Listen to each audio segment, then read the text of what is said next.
Welcome back to Macland Cadets. Today we're going to put a starter in an 1812. It's really not much different than a 682, 782, 1810, 1811, but at 1812 has dual hydraulics. So it makes it a little bit more difficult. You do not have to remove the motor to remove and to replace the starter.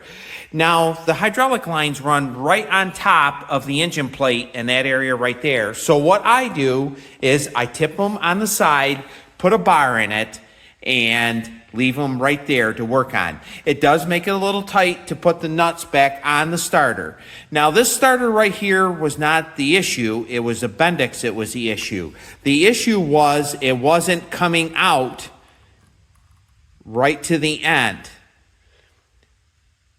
So what I did is I put some oil on it instead of grease. I don't use grease on these because it takes so long to get into the motor. Now, it's not the biggest job to remove this motor. It took me about 15 minutes to take the hood and take the 3 bolts on each side and to lift the motor up. I did unhook the drive shaft because the back bushing is out of the drive, so I'm going to replace that. And I also wanted to make sure it's clean in the fan housing area. Now, this machine here was in exceptionally great shape. An 1812 is kind of rare.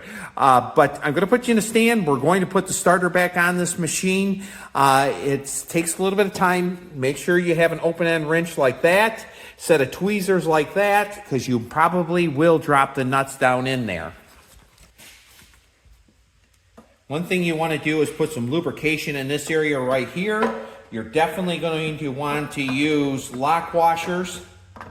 Have a few extra ones because you probably will drop them.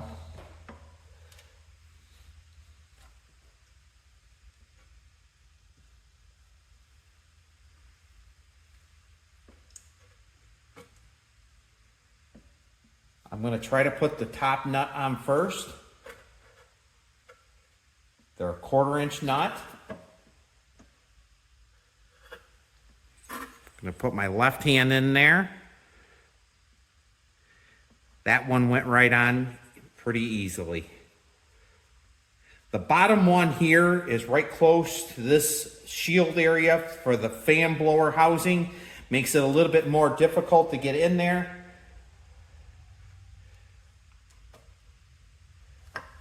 Sometimes I've spun them nuts right on there. Sometimes it takes a little bit.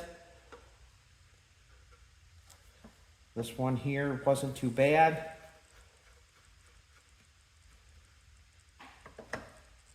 The reason I say put lubrication on the threads is because hopefully you can turn the nut all the right to snug, tighten it right up. Takes a 7/16 wrench.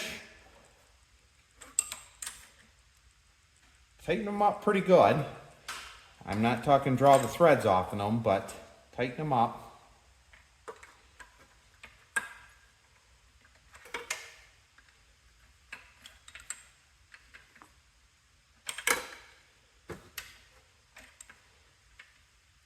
When the blower housing's off, you can change these starters in and out real easily. This is a problem with the 782s, the 1810s, all of them. I mean, it is quite a problem.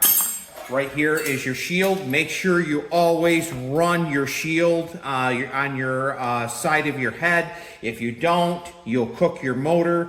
These get extremely hot. We're going to put that in just like so. Right there's your fuel pump. We'll put the bolts back in.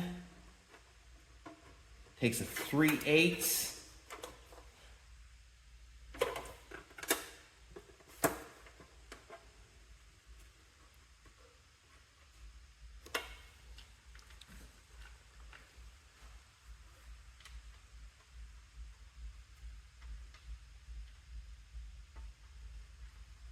Make sure you get them threaded into your head.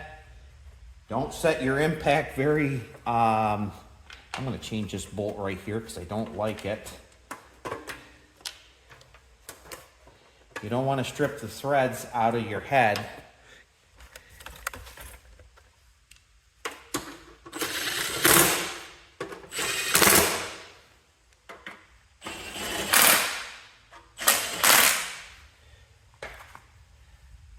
with that Milwaukee, it would take the threads out of it quicker than hell.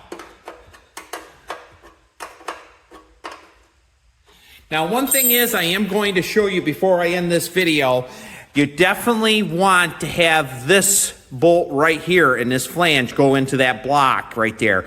Now, right there's the blower housing. Right there's all my nuts and bolts I use for all my projects I put together. But this one has to be in there. If this has a bolt broke off into it, trim this area right here off. And the reason you want to do that is you don't want it to come down and dead short against your wire in that area right there.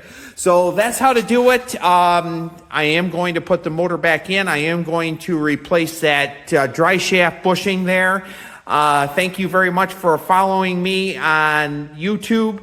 Please like and subscribe to my channel, and we'll see you on the next video. And thanks again for tuning in to Cadets. Please like and subscribe, and we'll see you on the next video.